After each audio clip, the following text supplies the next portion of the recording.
tasted the food Yes. in that restaurant. Whatever. in the restaurant. In that restaurant. In that In restaurant. that restaurant. STAURA ఏంటి కదా, in that restaurant. అంటే దీని అర్థం ఏంటి? ఇప్పుడే అయిపోయిందని కూడా అనుకోవచ్చు, బట్ దాన్ని ఎలా అర్థమవుతుంది అంటే కంటెస్ట్ని బట్టి, అంతకుముందు జరిగిన దాన్ని బట్టి ఆ స్పీకర్కి లిజనర్కి అర్థమవుతుంది కదా. ఇప్పుడు suddenly you are going somewhere, మీరు ఎక్కడికో వెళ్తున్నప్పుడు సడన్లీ ఏమైంది, you have come across that restaurant. ఆ రెస్టారెంట్ కమ్ అక్రాస్ అయ్యారు. మీరు పక్కనున్న ఫ్రెండ్కి ఏం చెప్తారు? ఆ రెస్టారెంట్లో నేను తిన్నాను అని నేను తిన్నాను అంటే ఏంటి, మీరు ఏం చెప్తున్నారు? నేను తిన్నాను అంటే ఎప్పుడు తిన్నారు? మీరు ఎప్పుడు తిన్నారో చెప్పాలనుకున్నారు అనుకోండి, ఒక 2 weeks బ్యాక్ నేను తిన్నాను అని చెప్పాలనుకోండి, అప్పుడు ఏం చెప్తారు? పాస్ట్ టెన్స్ వాడేయండి. I tasted the food in that restaurant. About 1 week back.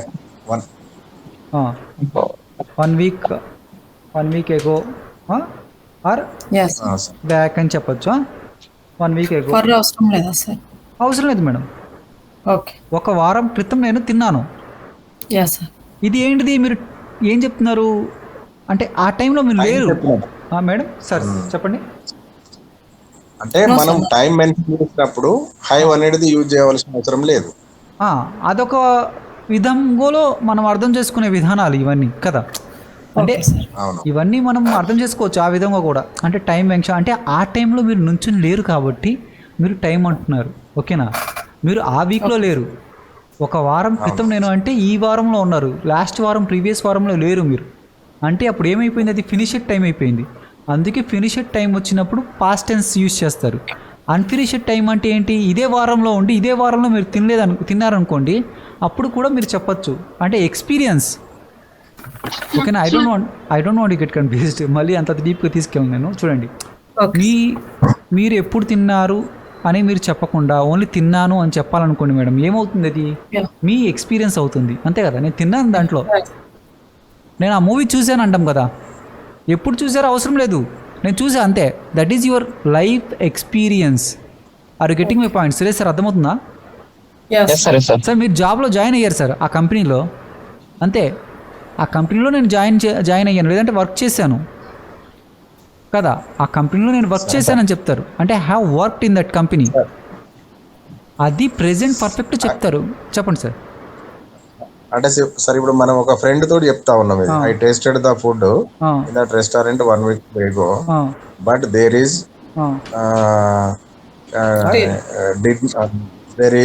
There was అని చెప్పాలి.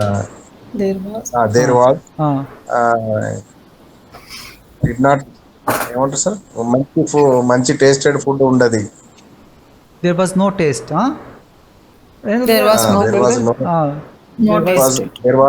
ఫుడ్ లేదు, సరిగ్గా లేదు. No good food. No good అని చెప్పకూడదు. The food was not as tasty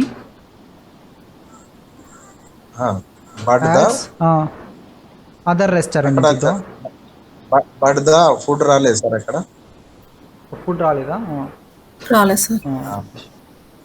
అంటే తను ఏం చెప్పాలనుకుంటుండంటే, నేను లాస్ట్ వీక్ అక్కడ ఫుడ్ టేస్ట్ చేశాను కానీ అక్కడ బాగలేదు అని చెప్పాలనుకుంటే నేను ఇంకో మళ్ళీ రాస్తాను. చూడండి, ఇప్పుడు నేనేమనుకున్నానంటే, ఆయన అంటే ఈ ఫుడ్ వేరే రెస్టారెంట్లో లాగా టేస్ట్గా లేదు, అక్కడ ఆ ఫుడ్ అంత టేస్టీగా లేదు అదర్ రెస్టారెంట్లో లాగా అని చెప్పాలనుకున్నాను నేను. అదర్ రెస్టారెంట్ అది కూడా రాద్దాం. సార్ చెప్పాలనుకుంది restaurant. But the food was not as tasty as other restaurant. ఇది ఒకటి. దీని అర్థం ఏంటి, అది అదర్ రెస్టారెంట్లో టేస్టీగా ఉన్నంత టేస్టీగా లేదు, ఓకేనా? లేదు. ఇప్పుడు మీరు చెప్పాలనుకుంది ఏంటిది, ఒకసారి మళ్ళీ తెలుగులో చెప్తారా నాకు మేడం? అయితే నేను 1 week బ్యాక్ అక్కడ తిన్నాను, బట్ అక్కడ టేస్టీగా ఫుడ్ లేదు. దేర్ వాజ్ నో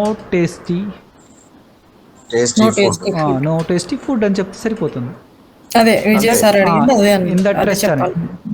అదేనా సార్ అడిగింది మీరు? Okay. So madam got that. Conversation లో అది ఫస్ట్ స్టెప్ పోయిన తర్వాత మళ్ళీ ఆన్సర్ మనం అతనికి చెప్పాలని అంటే ఏదో ఒకటి చెప్పాలి కదా సార్. అవునవును చెప్పాలి అంతే. చూడండి ఎంత పెద్దది, ఒక 2-3 లైన్లు రాసామా సురేష్ సార్? అంటే క్రియేట్ చేసుకుంటూ వెళ్తున్నామా? మనకు కావాల్సింది ఇదే కదా గైస్. ఇప్పుడు మనం ఒకటి రాసాము, ఏమని రాసాము? I have tasted that food, taste the food in that restaurant రాస్తే తర్వాత ఇంకో సెంటెన్స్ రాసాము, ఏంటిది? I tasted the food in that restaurant 1 week ago. మన యాక్చువల్ సెంటెన్స్ ఇది. దానికి బదులుగా దానికి కంటిన్యూటీ ఇదంతా చేసామా? విజయ్ సార్ కంటిన్యూ చేశారా? So this is the English. మనకు కావాల్సింది ఇదే కదా. మనకేదో బుక్స్లో ఉండాల్సింది కాదు, మనం ఫీలింగ్స్, మన ఎమోషన్స్ చెప్పగలుగుతున్నామా లేదా అది. ఓకేనా?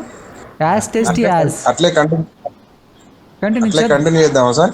చేద్దాం. ప్రెసెంట్ పర్ఫెక్ట్ టెన్స్ కంప్లీట్ చేసి పాస్ట్లోకి వెళ్ళిపోతాం కదా, చేద్దాం. సార్ ఈ వర్డ్ మనం అంటే ఇప్పుడు అలా టేస్ట్ లేదన్న తర్వాత అతనికి అడ్వైజ్ ఇవ్వాలి కదా సార్ మనం. అయితే చెప్పండి సురేష్ సార్, డౌట్ ఏంటంటే ఇప్పుడు నాకు అర్థమైన కాడ చెప్తా ఉన్నాను. సార్ ఏమన్నారంటే, సురేష్ సార్ అక్కడ ఫుడ్ నేను టేస్ట్ చేసిన లాస్ట్ వీక్, కానీ అక్కడ ఫుడ్ బాగాలేదు అని తను చెప్పాలనుకుంటున్నాను, అంటే ఫ్రెండ్స్తో కానీ ఫ్యామిలీతో కానీ.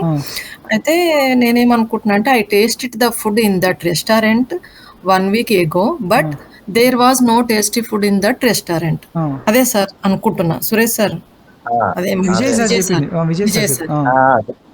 అదే సార్, అక్కడి వరకు ఓకే. మళ్ళీ నేను అతనికి సజెస్ట్ చేయాలి కదా సార్. ఏమని చెప్పాలనుకుంటున్నారు మీరు? అదే ఇప్పుడు ఫలానా రెస్టారెంట్ కొమ్మని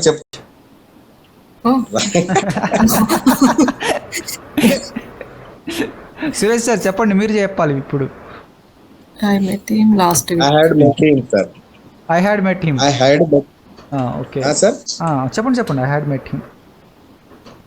Okay. I had met him.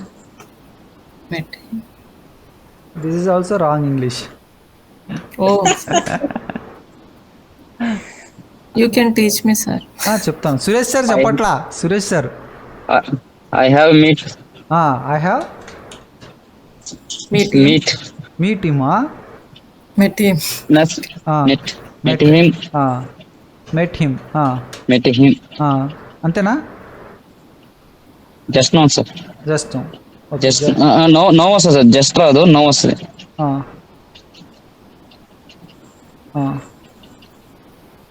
Yes. I have met him now అంటున్నారు, అంతే కదా? ఓకే, ఇది రైట్ కరెక్ట్ సార్. నేను కలిశాను అంతే. ఓకేనా? జస్ట్ కంప్లీటెడ్ యాక్షన్స్ అన్నప్పుడు నేనేం చెప్పాను, ఇది ఫస్ట్ దాంట్లో వెళ్తుందా యూసేజ్లో? సురేష్ విజయ్ సార్, నేను అతన్ని కలిశాను సార్. నేను అతన్ని కలిశాను. ఓకేనా? మీరు దీన్ని ఎలా అర్థం చేసుకోవచ్చు అంటే, నేను ఇప్పుడు బయటికి వస్తున్నాను అనుకోండి, ఒక హౌస్లో నుంచి, ఒక ఆఫీస్లో నుంచి వచ్చాను అనుకోండి. ఇప్పుడు ఎలాగో సబ్ కలెక్టర్ గారు ఉన్నారు కదా, మేము పొద్దున మీట్ అయ్యాను కదా. సో నేను ఆయన కలెక్టర్ ఆఫీస్లో నుంచి బయటకు వస్తున్నప్పుడు మీరు నన్ను చూశారనుకోండి, నేను మిమ్మల్ని సార్ నేను ఇప్పుడు ఆయన కలిసి వచ్చాను సార్ అని చెప్తాను కదా. నేను ఆయన కలిశాను అంటే just completed. I have met him. ఓకేనా? అదే నేను మామూలు క్యాజువల్ కన్వర్జేషన్ ఇప్పుడు మనం మాట్లాడుకుంటున్నాం కదా, క్లాస్ తీసుకుంటున్నప్పుడు నేను కలెక్టర్ గారిని కూడా కలిశానండి అని చెప్పాను అనుకోండి, అంటే కలిశాను, ఎప్పుడు కలిశానో నాకు తెలియదు కదా, టైం చెప్పట్లే. నేనేం చెప్తున్నాను, కలిశాను అంతే, నా లైఫ్ ఎక్స్పీరియన్స్.